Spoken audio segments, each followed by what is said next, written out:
भगवान को पाने का सबसे सरल मार्ग आइए इस कहानी के माध्यम से हम जानते हैं।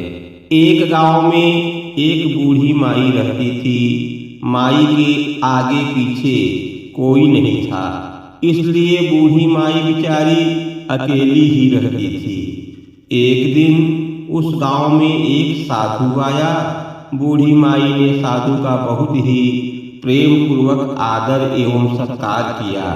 जब साधु जाने लगा तो बूढ़ी माई ने कहा, हे महात्मा जी, आप तो ईश्वर के परम भक्त हैं। कृपा करके मुझे ऐसा आशीर्वाद दीजिए जिससे मेरा अकेलापन दूर हो जाए।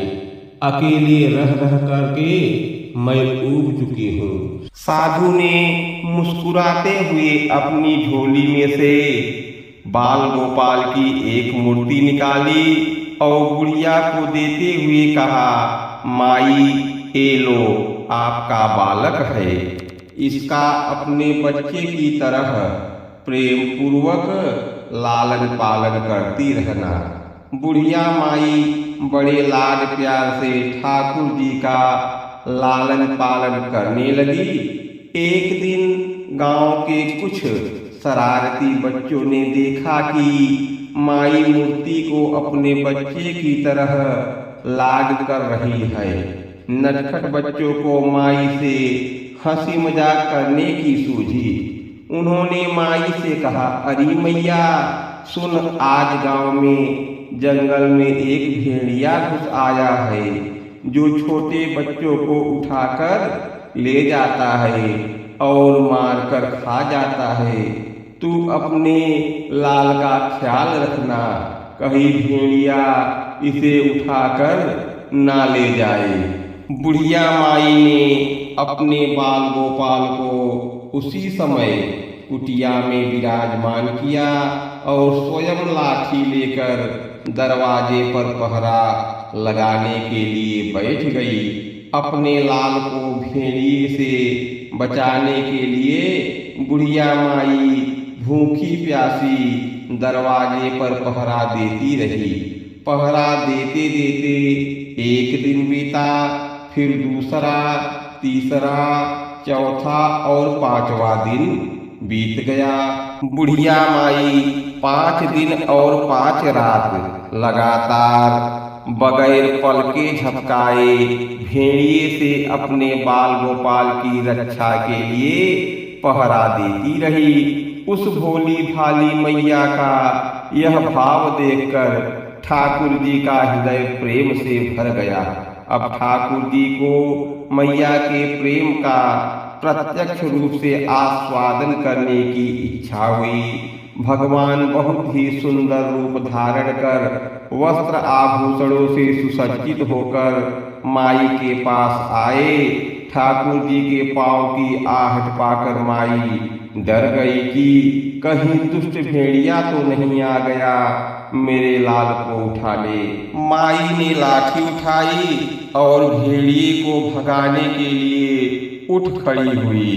तब श्याम सुंदर ने कहा, मैया मैं हूँ, मैं तेरा वही बालक हूँ जिसकी तुम रक्षा करती हो।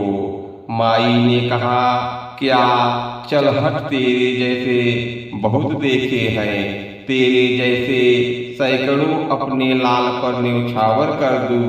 अब ऐसे मत कहियो, चल भाग जा यहाँ से। ठाकुर जी मैया के इस भाव और एक निष्ठता को देखकर बहुत ज्यादा प्रसन्न हो गए। ठाकुर जी मैया से बोले, अरे भोली मैया, मैं त्रिलोकीनाथ भगवान हूँ, मुझसे जो चाहे वर मांग ले, मैं तेरी भक्ति से प्रसन्न हूँ। बुढ़िया माई ने कहा, अच्छा आप भगवान हो, मैं आपको 100 बार प्रणाम करती हूँ। कृपा कर मुझे यह वरदान दीजिए कि मेरे प्राण प्यारे लाल को भेड़िया न ले जाए। अब ठाकुर जी और ज्यादा प्रसन्न होते हुए बोले, तो चल मैया, मैं तेरे लाल को और तुझे अपने निज धाम लिए चलता हूँ। वहाँ भेड़िए का कोई भय नहीं है। इस तरह प्रभु बुढ़िया माई को अपने निज धाम ले गए। दोस्तों, इस कहानी से हमें यही सीख मिलती है, हमें यही शिक्षा मिलती है कि हम अपने अंदर बैठे ईश्वरीय अंश की काम, क्रोध, लोभ, मोह और अहंकार रूपी भेड़ियों से रक्षा करनी चाहिए। जब हम पूरी तरह से तन्मय होकर अपनी पवित्रता और शांति की रक्षा करते हैं तो एक न एक दिन ईश्वर हमें दर्शन जरूर देते हैं। भगवान को पाने का सबसे सरल मार्ग है भगवान को प्रेम करो, निष्काम प्रेम जैसे बुढ़िया माई ने किया है।